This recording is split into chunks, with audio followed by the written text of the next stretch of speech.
அனைவருக்கும் என்னுடைய அன்பான மாலை வணக்கம். My respectful greetings to all the eminent people in this wonderful gathering. Normally you mentioned, sir, when you were talking, a dignitary has mentioned, possibly this is the only Rotary Club in the world where everybody is a Paul Harris fellow, PHF. First Rotary Club, 85 members. So Rotary Club Coimbatore Central is more like business happening in a Manhattan district, or probably fashion that is happening in Champs-Élysées in Paris, or probably the political nerve center like Connaught Place in Delhi. So it is that kind of a very prestigious club for the last 45 years, because a lot of good people, and this is a combination of knowledge, wisdom and wealth.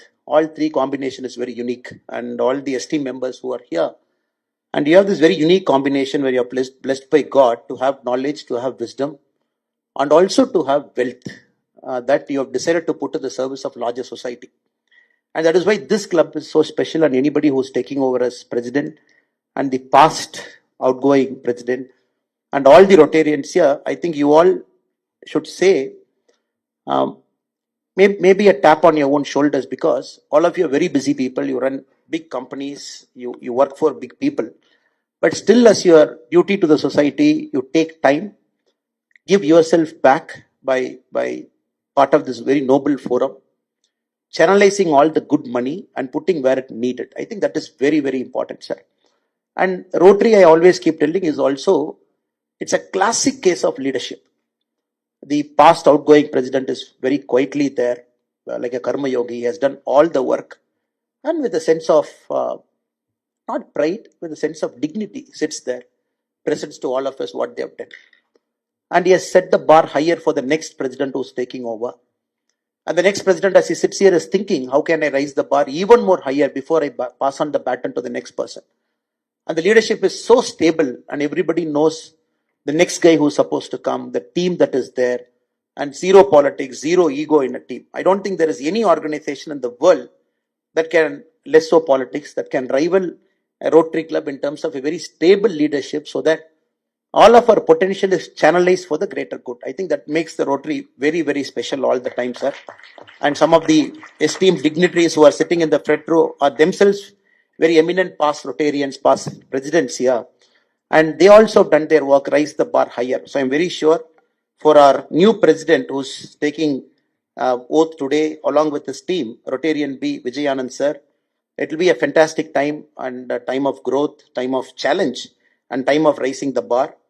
And also, I should pay my compliments and respects to the past president, Rotarian Bharat Shah ji, and Secretary Ashwin Balasubramaniam, and all the great people who are sitting in the stage, including the Assistant Governor, Sri Murali ji, and the District Director, KK Chuk ji, and all members who are part of the incoming team and members who are part of the outgoing team. So I'm 100% sure, and you will achieve all your objectives, you will take it further, and you will make sure that Coimbatore will continue to prosper.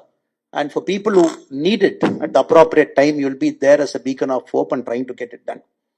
I was thinking, what should I talk? Because they told me to come at exactly 7 o'clock. I saw the Google map. I saw, okay, 6:30 I leave home, 7 I'm here.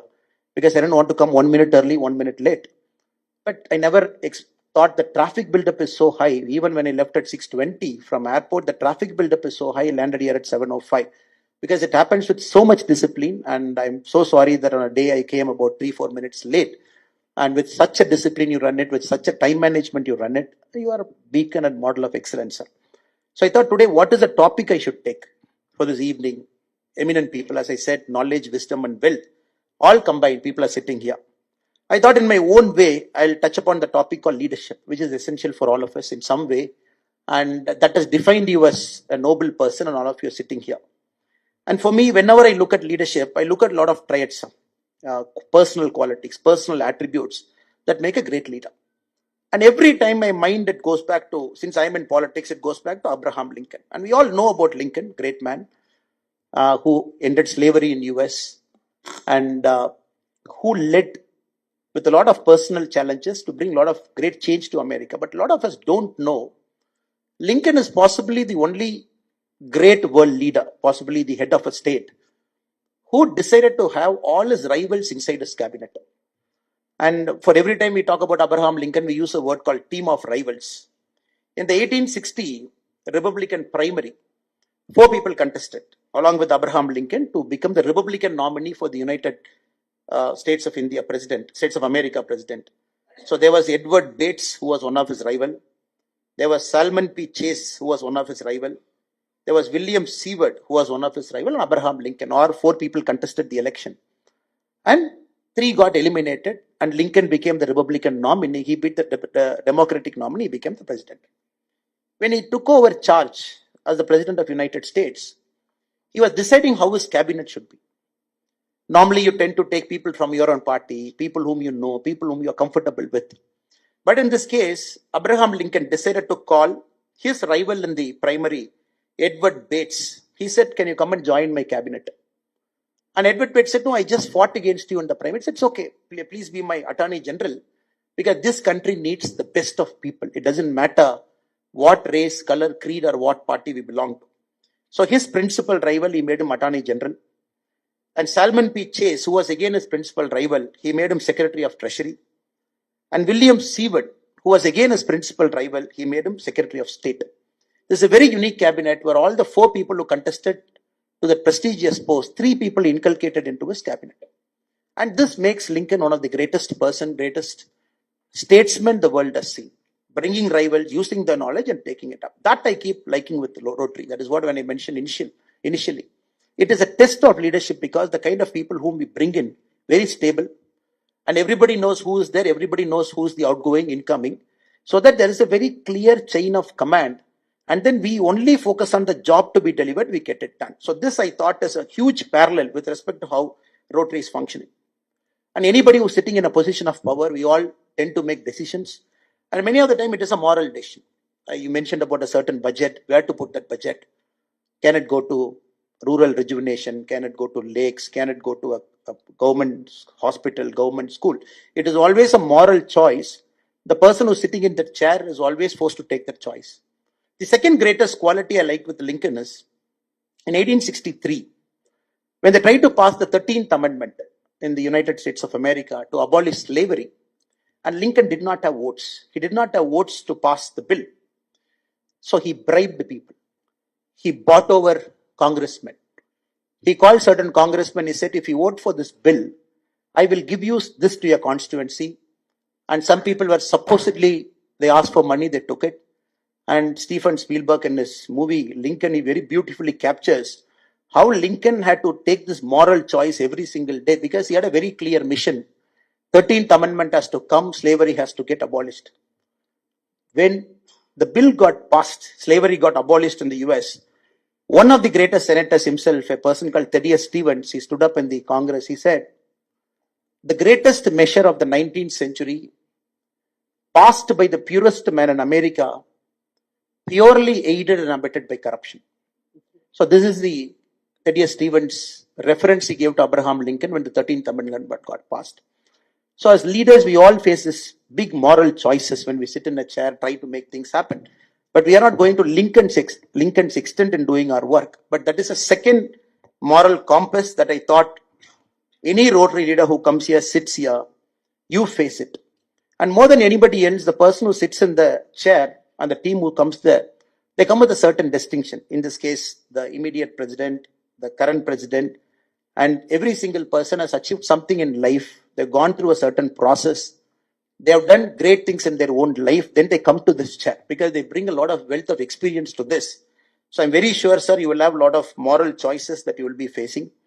And I hope that you end up on the right side of your heart all the time. There is nothing called 100% of the time I make the right choice. But overall, I kind of pray to God that during your tenure, and you and your team will try to end up in the right side of things by putting the money where it belongs.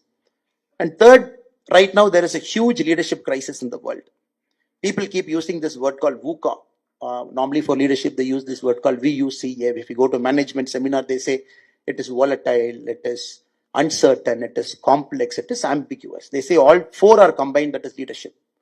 Right now, we can very clearly say the world is on the cusp of VUCA. The world is volatile, it is ambiguous, it is uncertain, and it is complex. Now, we are not very sure how the world leaders are behaving. For example, the president of US, Mr. Trump. You mentioned about the industries in Coimbatore. We are waiting for the tariff. Not sure. It is taking time. And we are also in this last 10 years very clearly seeing the collapse of multilateral institutions. WTO has very clearly collapsed. The recent Gaza, Israel, we have seen the UN General Assembly collapsing. We have seen the Israel, Iran and Americans, again the United Nations collapsing. So we are seeing the great institutions that are supposed to hold the balance of power. In our own eyes, we are seeing that collapsing right in front of our eyes.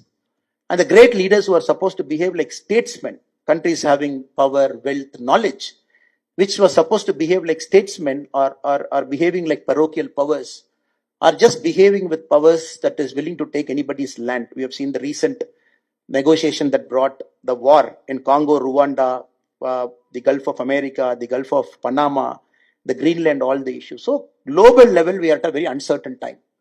The rise of China is also a kind of uncertain time. The balance of power that is shifting at a global level. So right now in our eyes, we are seeing that.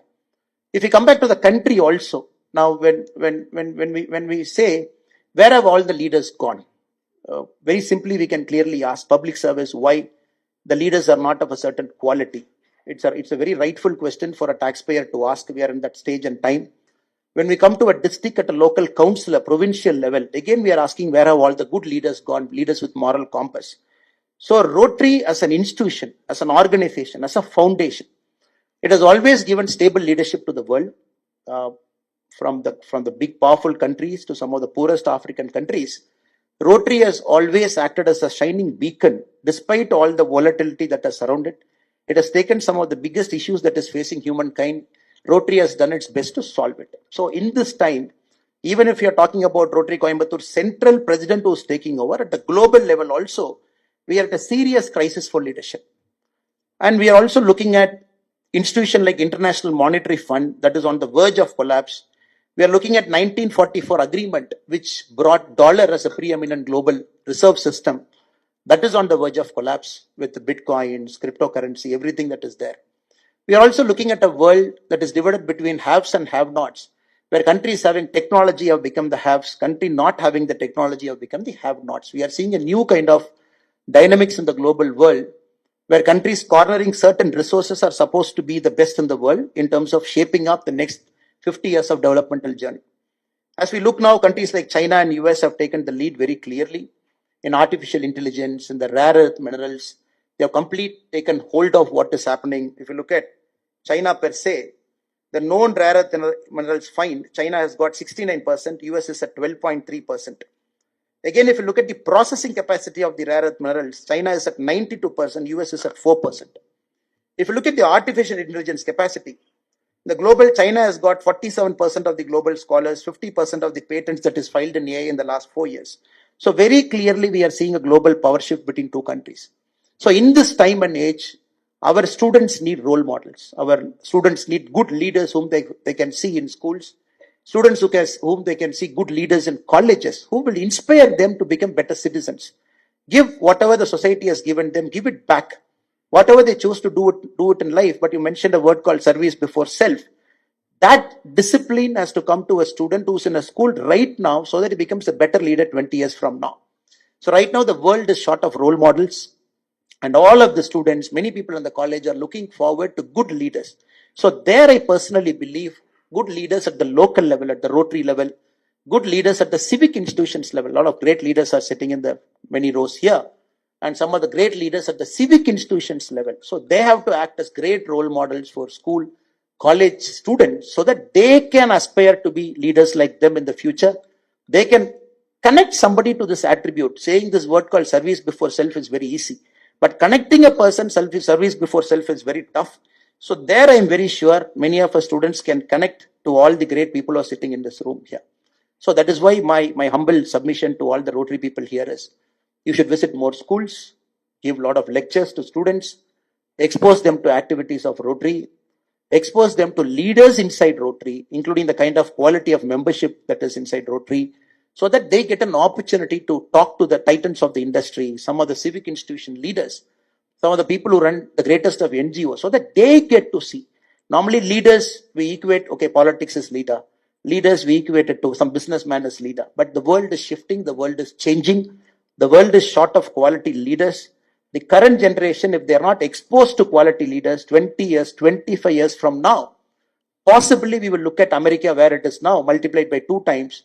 The parochial powers, the way they are dealing it now, multiplied by 3, 4 times. So that is my humble appeal to all the eminent members who are present here to consider my humble suggestion to engage more with the government school, engage more with private schools as well, with the college students also. Also get a program where a student above a certain age, maybe above 18, maybe around 20, maybe around 25, given a leadership grounding at the Rotary level. And that student, if they get an exposure for about 3 months, 4 months, 5 months, at a Rotary level, a grounding in leadership, seeing is believing, meeting people is believing, seeing the work is believing, how a wealth is channelized for the greater good of the society.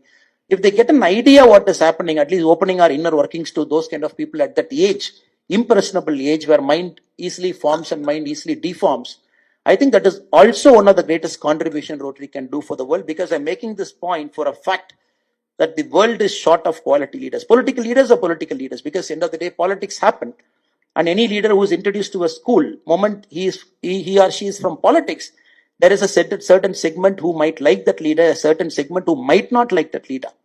But many of the people sitting in this room are common leaders. You transcend ideologies, you transcend political parties, you transcend a lot of things. So I humbly request, if there is any Rotary that can make this initiative, Rotary Central can make it happen, because of the quality of leaders we have inside this August gathering. And last but not the least, and my one more humble suggestion to the incoming president is, sir, it is also true that when Murali sir mentioned, we were sitting in a stage, many of our, in this age and time, the voices that we say also get misrepresented. And many times you take a stand, you speak something that easily gets misrepresented, that you're getting into politics, or maybe you're supporting a political personality or a political party, all those things. But I only urge, the country right now needs a good moral compass that can lead a country towards the right direction. And good people like you should speak up at the right forums, the right time, and use your moral compass to guide the society to move a little bit forward. And if good people chose not to speak at important moments in history, then who will speak at those moments in history? So I request all the eminent people who are in this place, there is always a time where you should speak up in a personal forum.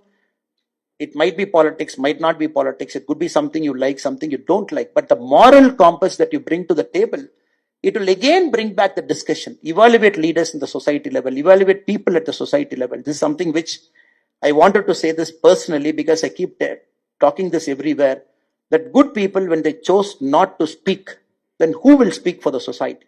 So let us speak at the right forum, right time, with a bit of common sense when we have to speak and when not to speak, because common sense is knowing both. Sometimes we have to keep our mouth shut because for the fear of getting misunderstood. And many a time we have to keep speaking also. But again, the problem is, we think, okay, if I speak, people will misunderstand me, like Murali sir said. So I'm sure Rotary will also continue to do that.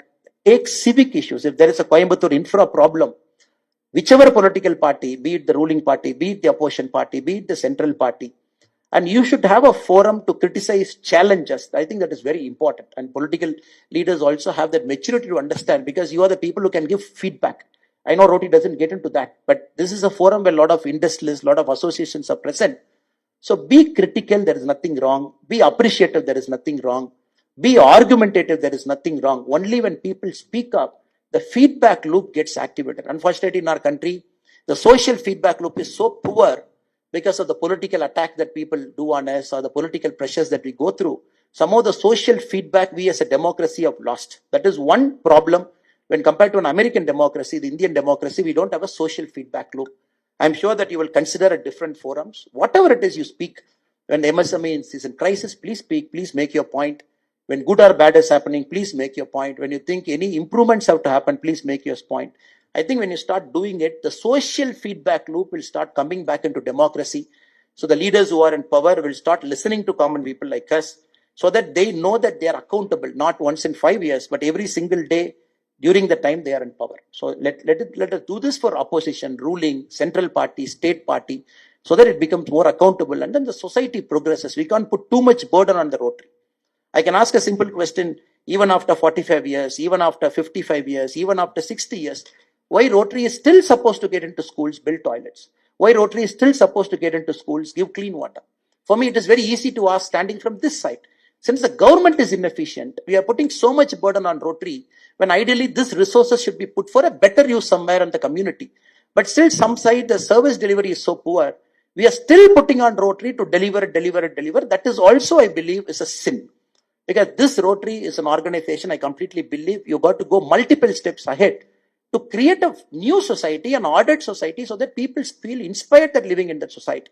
So I'm sure in the future, when the political feedback loop, when the efficiency of service delivery improves, probably the society might not put too much burden on the Rotary to take care of the civic basic issues, which is purely the political ruling dispensations control. I look forward to a day when we sit in a new Rotary conference, maybe 15 years from now.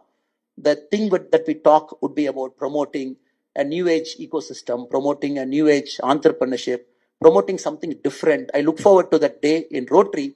Probably you will be the pioneers leading that change. So once again, I take this opportunity to thank the wonderful president who's coming in, Rotarian B. Vijay Anand, and the wonderful past president who was like a karma yogi, finished his work and quietly standing behind the new president and assisting Bharat D. Shah, and all the wonderful people who are in the stage and great people who are here. Thank you so much for your patient listening. Namaste.